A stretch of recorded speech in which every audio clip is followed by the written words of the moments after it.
Hello, I'm Ricky. And I'm Joe, and this is Season 4, Episode 15 of the Beer and Broadband Podcast. This is slated to come out on 10/25/2021, and that's the closest to Halloween that we're going to get, so this is the Halloween episode, just in case anybody was curious. We were planning to drink the 2020 Pumpkin Mead on Halloween, but I got a little greedy, and I drank all the pumpkin mead ahead of time, not on purpose, but because I thought that my first coffee mill and my banana wine were at some point in time, not at the same time, but at different points in time when I checked, the same pumpkin mead. Yeah, so that's unfortunate, but we do have more pumpkin mead in the works, and we're going to talk about that. And we talked about it last episode. We're going to talk about it this episode. But this episode, for our brew, we are going to drink the Javalantern Coffee Cream Stout. It's a Haw River beer, and Ricky's already a little into it, but I'm going to tell you a little bit about it before we go deep into it. 7% ABV. It is supposed to be a milk stout brewed with fresh pumpkin, lactose, almond spice, autumn spices, and fresh roasted coffee beans. What would almond spices even be? So it says Haw River Farmhouse Ales, think global, live local, drink southern. And I believe, this is a local North Carolina in the Durham area. Okay. They're even using Joe Van Gogh, which is a local coffee shop, coffee. Oh, nice. Yeah, it's pretty good. It's mild, but not in a bad way. I mean, it kind of tastes like maybe like a really light coffee. Have you ever had like espresso powder? Yeah. It tastes like oat milk with some espresso powder in it. In terms of like the secondary flavors. It's got obviously as primary, it's a dark beer. It's got that rich malt and things like that. But a lot of nice, like, kind of, I don't want to say woody, because it's not wood, but what do you call that? The tough grains, the oats and the things like that. It's got a little bit of oat. Hardy grains. Yeah, so it's got some hardy grains, and pretty good coffee flavor. Yeah, I totally agree. The pumpkin flavor is there, which I would expect. But it's more like the kind of, because pumpkin's like very mild. Like aside from what you get from like a pumpkin spice latte or something like that, where that's a very forward, mostly cinnamon, nutmeg, and clove kind of flavors that you get out of that, and it's some vanilla. This has all of that in the appropriate proportion if it was actually like part of like a pumpkin without like a bunch of extra sugar in it. Yeah. So I like this a lot. Yeah, it's a really good like sipping beer. Yeah, it is. And it doesn't feel heavy like most stouts do. Yeah. So I'm kind of digging it. I'm glad I got a 4-pack instead of just getting one. Yeah, it's really light. I mean, it'd be great for maybe not today where it's still 80 degrees outside. When you start hitting those days, the evenings are like 60s. You sit out here on your patio, drink one of these, around like 6 o'clock after dinner when the sun's starting to go down. Yeah. I mean, it kind of makes me want to try to make something that's like, if the pumpkin spice beer turns out really well, making a pumpkin spiced, the pumpkin spice mead turns out really well, making like a pumpkin spice braggot, or a pumpkin spiced something. Another small batch pumpkin spice bechamel. Something like that, yeah. Yeah. Oh, callback. I didn't think to bring this up in the bechamel episode, but we're still sitting in the same sitting, so I'm going to bring it up anyway, even though it's a week later. Bochet? Yes, the Bochet. Yeah, not bechamel. No, yeah. Bochet. Yeah. Thinking about cooking dinner tonight. Avocado honey is supposedly very, very good for certain things. It doesn't actually have a lot of that avocado flavor, right? But it is very oily and very buttery. Yeah. I've thought about getting some avocado honey and making a braggot with it and making a Bochet with it. I just, haven't done that yet. Yeah, well, it's a little hard to get. It's not native around here. You got to get it shipped to you and stuff like that. So I found a place I can get some. It's very expensive. Yeah. So I want to like have like my process down before I do it. So I was thinking about getting like 10 gallons or 10 pounds and splitting it up between 3 different brews, like 2.5 gallons each, and do one that's like an avocado braggot. So it's like avocado Yeah. with like the like wheats and stuff like that you get for like a beer, and then the honey for like an extra bit of sweetener. Like trying to do something like that, doing a bochet, and doing like I'm not really sure, like a straight up mead, but I'm just not really sure how that would go because I don't know what the honey tastes like, so it's hard for me to say whether that'd be metheglin or like maybe something a little sweeter, like a hydromel, or I don't know. So yeah, or I said hydromel and then a melomel, so like a fruit wine. Yeah, totally down for doing that. If you find some that's like less than like $150 for 10 pounds, I'll keep an eye out. Yeah, let me know and we'll scoop that up, and then we can make like 3 2-gallon tubs or 3 1-gallon tubs and like do some sort of like recipe stuff. But it's just like so expensive. It is, like, yeah. I mean, it was like a lot of money to get the 5 pounds of the buckwheat, yeah. But it wasn't. It was like a third of the amount that the other one is. I mean, I know for what I paid for the buckwheat for 5 pounds, I normally get like 12 pounds of other honeys, like wildflower and stuff like that. So it's expensive. It's worth it to make like good product. I'm not saying that, but you know, you got to space it out. The wife satisfaction factor, especially since she doesn't normally like to drink these things. Yeah, you're gonna say most of these, I'm sure you're drinking alone. Yeah, absolutely. So let's talk about so she does like to participate. She likes to make the labels, even though like sometimes she gets annoyed because that like it's like a thing that she loves doing when she gets into it. But when I'm like, hey, do you want to help me make a label? Because you know, like I can make these on my own. Yeah, I'm trying to like involve her. She sits down and she goes, I'm just so busy, and then she's, so she does the same thing when we play D&D. Not that I'm complaining. I'm just saying, like, that's a thing that happens. It's like a psychological thing. We all do it. Let's talk about the pumpkin mead. Let's talk about the process. We just made this today. We did. So when this episode comes out, it'll be a week old. I imagine it's going to be going nuts. I might even have to put a blow-off tube on it. You might, yeah. Yeah, because it's like, I've thought about just opening that up and going ahead and putting a blow-off tube on it. In all honesty, it might be a good idea. Yeah. Because it's really high on the sugar content because of how much volume all that, like, pumpkin mush takes up. And it's probably got just an amazing nutrients balance. Yeah. Because it's got all that, pumpkin mush in it. Yeah. So it's going to be a real healthy fermentation at a pretty decent temperature with a lot of sugar. And it's not got the most aggressive yeast, but it's not got like a sleeper yeast either. Oh, no. So, blow-off tube might be a good idea. Yeah. I mean, 71B is pretty, like, at room temperature, pretty crazy. Like, it goes nuts. I wouldn't say it's like Lutrikavike or Voskavike, which are both yeasts that at room temperature, they're like, oh, I love this. This is the best. It probably could be a little bit happier at like a 65 or below 70. So anything that's like 70 to 74 is probably going to give you like a couple of like weird esters or something like that. Because the fermentation inside the vessel, as you know. Yeah, several degrees hotter. Yeah. But we used, 71B here. We used the Lutravos, or the Voskavike. We used the Voskavike in the coffee mill that we're making.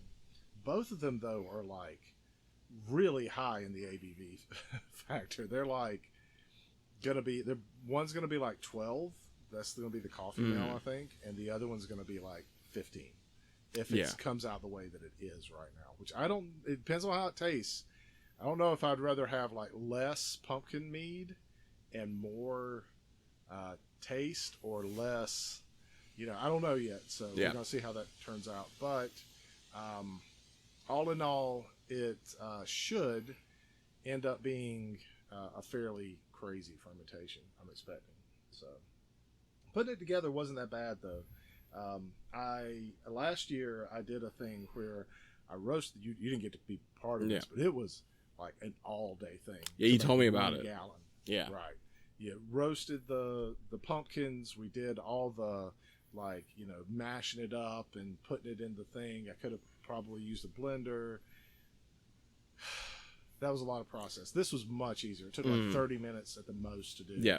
Throw everything together. I'm kind of, if it ends up tasting as good as it smells, kind of want to do that from now on. Mm-hmm. Yeah, like because it ended up with a really good mead, but it was definitely, it was like 11%, 12%, I think. I don't remember exactly how much it was. Well, I could look back and see. But yeah, so it was EC118 is what I used. It ended up yielding about 1.5 gallons. It wasn't even quite 2. And yeah, it was like 13-ish, 12 and a half, 13-ish% for the whole thing. And it was a process. Like, oh yeah, I bet. Yeah. So if this ends up being better, there's definitely ingredients I added in this one that I didn't add in the other one because it was just more like some cinnamon and some other things. And I think I'm going to add like some clove and cinnamon in the secondary too to bring out some of those like sweet flavors and everything in it. So we'll see. We'll see how it turns out. Let's talk about my newest obsession. More personal CD players. I got a really old RCA. I was going to pit it against a Sony from the same era. These are like 90s era like CD players when the CD players like really became available for most people. Yeah. Like middle class and up could afford to get one. This is a personal CD player. It doesn't have anti-skip, so you really can't carry it around with you.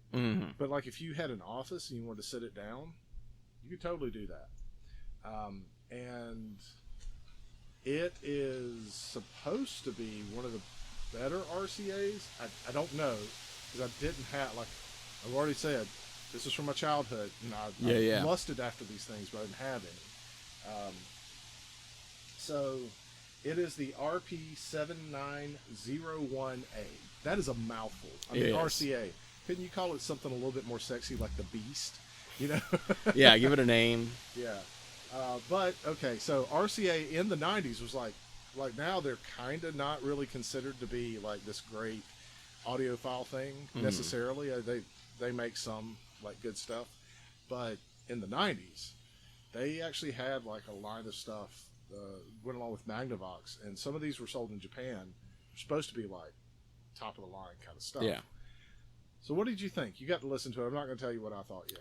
Yeah, I mean, for the technology of the time, they were not bad.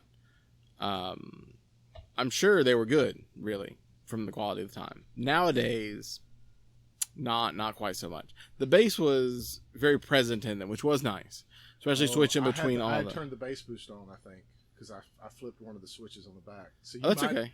Yeah, so it actually is not that bassy. It's more okay. Well, I mean, it's got bass boost as an option. So with the bass boost on, the bass was fairly present, more so than in like the Sonys, the ones we did last episode.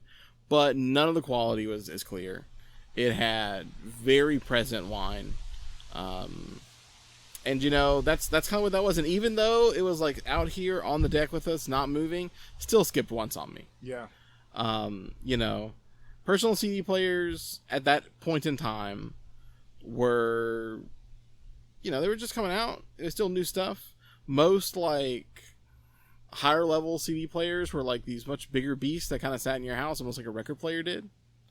You know? So, I get it. I'm sure they were great then. But even just, like, the 10-year difference between this and what we were reviewing last episode is huge. Yeah. Yeah, I mean, definitely. There was like a huge jump in quality. One thing that I haven't tested yet as much as I'd like to is taking this and running it to a line out, because this has also got a line out, and I believe it's an optical one. So I got some Toslink cables. I'm going to connect it up to my Magni Modi setup, and then like at the end of the season, I want us to sit down and listen to just like a bunch of CD players back to back, and just see like, okay, blind taste test kind of deal. Like I'll sit on the other side and like put the same CD between the three, like move them around, and you guess which one's which. and then I'll do the same thing. Okay. And my ears are like terrible because I've destroyed them.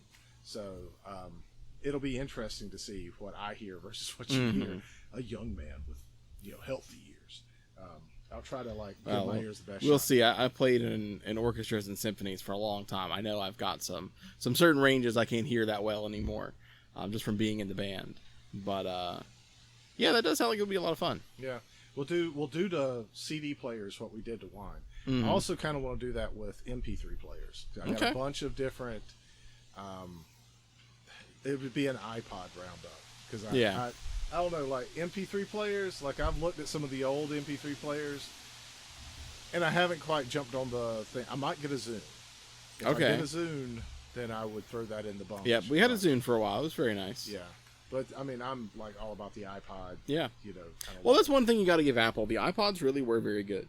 They were. There was just nothing that compared to them as far as like. Oh yeah, they put a lot of money into that design and engineering and branding, and say what you will about them today, 20 years later, but those iPods were good. Yeah, I think that this RCA in the right context is a really good CD player. But I agree. I've listened to this like 5 times. I've listened to maybe 30 or 40 hours worth of music on the 835. The 825. Yeah, the 825. And the DCJ01, I've listened to probably about half that much because I haven't had it for as long.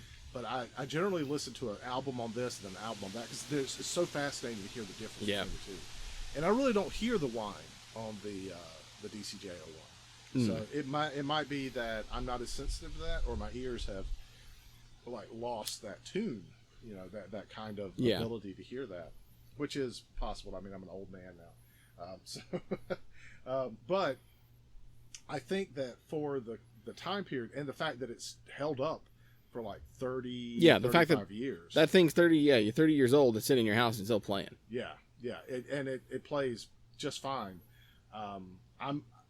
The two things that I want to do is, one, I want to take like a Bluetooth. I got a switch that. And sorry for the noise. Like of the last 2 episodes, you're going to hear some like. Shh. That is definitely the wind. Yeah.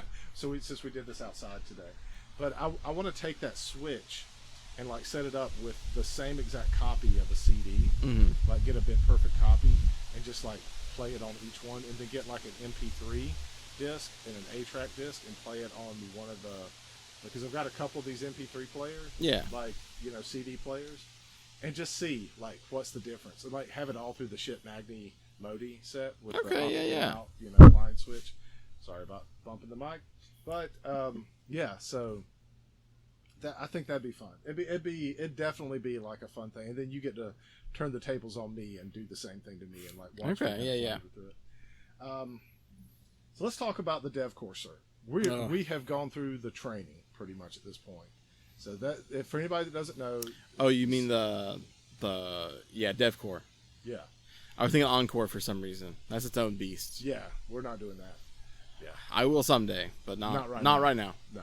No, that the Encore is like in the future. They're just kind of releasing that at this point. Oh, it's been out for a year or two. Yeah, it came out at the same time as the DevNet stuff, but it's basically the new CCMP. Right. Yeah. But I'm sorry, Encore, new CCMP. I've actually already gone through that because that was the last test that I took. Yeah, you did the CCMP. The Encore is now, and this is hopefully the same for the DevCore. So this is how we can link it all back together. Yeah. But the professional level Cisco certs, their primary exam before you take the specialization is the written exam for the associated expertise. Yep. So if you take the Encore DevCore, it'll hit you up with that CCIE. Now we don't have a DevCore CCIE yet, but hopefully we will someday, and hopefully it carries over, because these things are difficult. Yeah, they are. They're super difficult. So what has been your experience with preparing for the DEVCOR so far? Here's the thing. I've prepared for both of them now. DEVCOR, I felt, was way easier than Encore. It's still not easy. There's a lot of information there. But if you're submersed in that world, you get exposed to most of it. There'll be some things that are new to you, especially as they've got a couple sections that are about very specific Cisco technologies. But overall,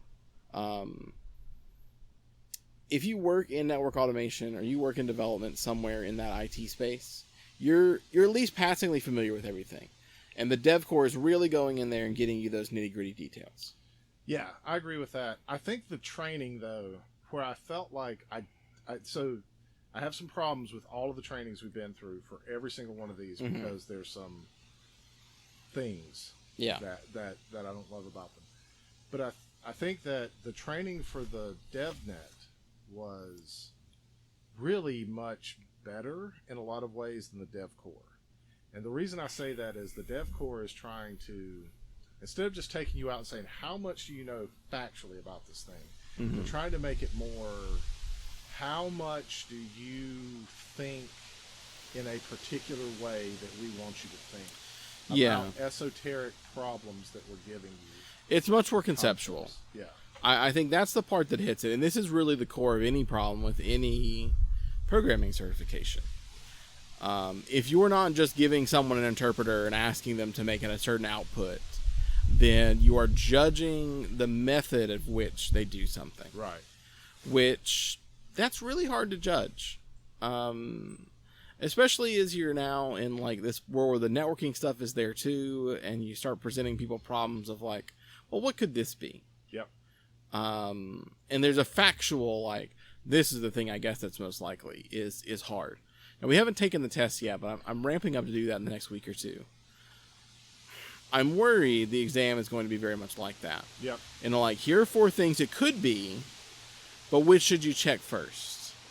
And there's a lot of mentality around that. It's going to become kind of like, what does Cisco expect you to do versus maybe what has your experience taught you? Yep. Or what did your schooling teach you? So we'll see. Hopefully it's not like that. Maybe it is. Or at least if they're going to do that, like, here's an issue that's happening, here are 4 solutions, and maybe only one of those solutions would like actually help. That might be a better way to do it, because then at least it's like, you know, not of all these valid answers, which is most right. Just like, do you know enough about this problem to know these other 3 things won't help? Yeah. Which of these things are more helpful, or which of these things will come to an outcome that leads you to this versus something else like that. Yeah.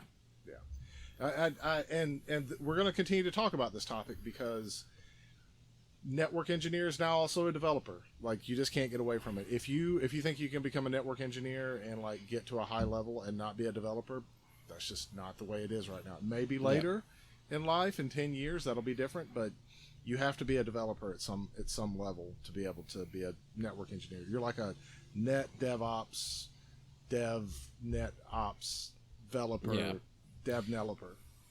Yeah, well, as we've talked about a lot before, people are trying to double dip on skill sets without really understanding what that gets you. Yeah. And I think that's the hard part. And I see that with a lot of people that are on our team, or like larger team, our department, that are being asked to get these certifications. And like, for some people, it makes a lot of sense. I think, you know, asking that person that comes in that is a developer, hey, go get your DevNet. That makes sense. Hey, go get your CCNA. That's a little bit harder. But at a certain level, if you're automating networks, I get the ask of, hey, do you just understand the basics? Yeah. Because, you know, full disclaimer, I don't know what the new CCNA is like. But the old CCNA was pretty easy. You know, a couple months of study, and you were pretty good there. Because it was all very high level. It wasn't, like, easy in the sense that just anybody could take it. Yeah. But you could see me over here like, I don't agree with that. Yeah, it wasn't... I should put it like this. In terms of same level certifications, you say like an associate level, it is hard. Yeah. When you start looking at like the other associate stuff, like the A pluses and stuff, it's much harder than that. Way harder. But when you start putting it in frame of specialized certifications, you start putting it up against, you know, some of the like Microsoft admin ones at the associate level, or the I forget what the security company is. There's a really good like that does the CCISP and all that. Their associate ones. It's on those parts. So it's those hard. Are the same people that do the A+. No. CompTIA. Yeah, no. Do the CISSP. Pretty sure. I'll look it up real quick. Yeah, look that up for me. Yeah. If that's true, I'm crazy. And CISSP might not be the right abbreviation. But because CompTIA has its own security line, it's like the Security Plus. Yeah, they have the Security Plus and all that. And the CIS, the cybersecurity thing is like its own. Oh yeah, but that's not a cyber. Well, I mean, it is a security. Yeah, one, but it it's is. It's a security cert. Now we're all looking it up. Yep. No, I'm wrong. It looks like it is its own thing. International Information Security Certification Consortium. For some reason, I thought it was part of the CompTIA thing. I think that they do the test for it or something like that. Like they might. There might be some connection there, but when you start talking those specialized ones that are kind of known for those are hard tracks, it's in line with that. There's certainly I will still stand by that. If you dedicate yourself to it, you can learn everything you need to know for the CCNA in about 3-4 months. So, having gone through 2 people that are normal people, not like me and you, like learning the CCNA, it took them longer than that. Oh, really? Yeah. Like, it's the CCNA, especially like the last generation of CCNA before it just turned over. I can't speak about the current generation. Yeah. If you are like what would be considered kind of a normal person who is not completely immersed in networking and just coming into it, like maybe you tinker with computers or something, it can be like a year-long process, 6 months to a year. Okay. Yeah. Yeah, well, I'll step back then. I know I got mine in a month and a half. Yeah. But you're also like super smart. You were already working in networking and technology, like pretty. Yeah, yeah, that's true. I already had a really good exposure to networking. Yeah. And a background in a lot of other technologies. Right. So like a lot of things clicked very quickly. So I think the correct statement about the CCNA is it is non-trivial, but it is achievable for the average person. Yeah, that'd be a good way to put it. So if you're a developer that's going into networking, I still stand by. I can see the CCNA. It's give you some time to take it, but I can see you want to know what you're working on. But when they take these people who are network engineers and they say, okay, now go learn DevNet Associate, I just don't see it as much. I actually think that that's very achievable. It's almost as achievable as the CCNA. Oh yeah, it's achievable. It's not. I don't think either one of those are necessarily harder than the other one. It's just that I guess in my mind, I don't see as much of a benefit because, as you've probably seen, working with a couple different developers, the extent to which you are specialized in developing really changes the sort of projects you can work on without assistance. Yep. So like, we've got a coworker that I think Thomas has been on the podcast, right? Yeah, we had him on here. Awesome. Great guy. I've taught him for years, and he's a really good network engineer, and he's got a lot of developer skills. Yeah, I would say he's a more than adequate developer at this point. Oh yeah, absolutely. And it makes sense for him to get the CCNA, but to grab some other network engineer and say, hey, go take this associate, you're Thomas now. It doesn't work that way. You need those years of exposure on projects. I think, though, to get the same level of competence in development that you do in networking, it's easier to transition some of those skills from like a network engineer, a person who like already is engrossed in the technology, and then to take someone who just, they don't know anything about the technology, but they know a lot about like the bits and bobs of how like a language works. So it's kind of like taking someone that knows how English works and can read a manual and things like that, and then put them into becoming a fairly competent mechanic. I mean, yeah, they can change their oil, and they know a lot about like other things, but they don't know the car, even if they're a technical writer, for like how cars. Yeah, well, I think there's a different way to look at it, right? Like, I think the world sees a programmer as a programmer as a programmer. And the different specializations within it, the different levels that people operate in, and not like levels as like associate expert, but just like levels of a SAC. Yeah. Like where in the development process do they sit? People don't understand that. Certainly general people don't. I think even a lot of people that find themselves in management positions at companies that aren't development companies don't really understand that, because that network engineer with a DevNet or whatever is working at a very low level. They're talking about automating that device, because they're taking that, in your example, mechanic experience, and find how can I make this a little bit more efficient with development. Yeah, Whereas they're getting like really into the depths of the device. Yeah. Right? Whereas like the developer, they're working on like dashboards and front ends and like databases and stuff like that. And it doesn't really translate. You can't say, hey, I'm going to take this network engineer that has their CCNA and give them a DEVCOR, and then take this developer and make them get a CCNA, and now they're the same person. They're not. They're not. They're Not still even have close. very different levels of what they work on. That developer is not going to want to work cases. That developer is not going to want to get really deep low level to a specific device, because they are really there to make much larger software suites. They're there to make tools. Yeah. I mean, I totally agree Yeah. with that. But I think that you lose something in the mindset of that. And we've talked about it before, so I'm not going to go into it super deep. But I am going to say, like, I think it's safe to say I am very high in the understanding of how home networks work and how like corporate networks work. Yep. Like I am Yep. expert in both of those things at this point in my career. And I have learned how a developer like looks at those things now, because I've been taking like some stacks and experimenting with being able to like do like load balancing, which is a different concept than what load balancing is for me.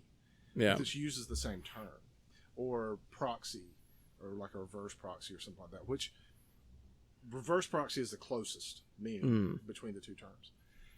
But it's almost like a person who doesn't understand the technology has tried to create something to solve a problem that is already solved, and in a much simpler way to fix this problem. Now, some of them are not. Like reverse proxy, there's actually been some improvements that have happened with that. But it's still like the way a developer solves that and the way like a network engineer solves that are like not, it's like two magnets that are not quite polarized, like touching together.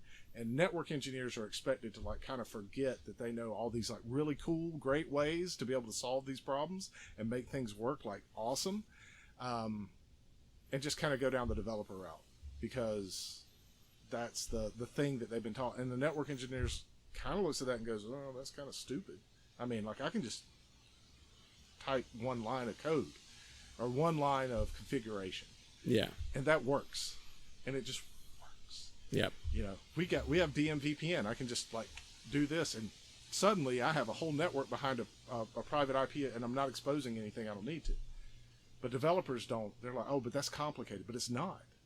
But they don't understand it. That's why it's complicated. Yeah. Well, it's being pushed into job roles that don't fit with what they should be doing. Yeah, exactly. You know, like we've got a data team, and they're a great data team, and they build all these dashboards and do all these great things. It's like pure developer focus, which is wonderful. They're rock stars at it. They're doing a great job.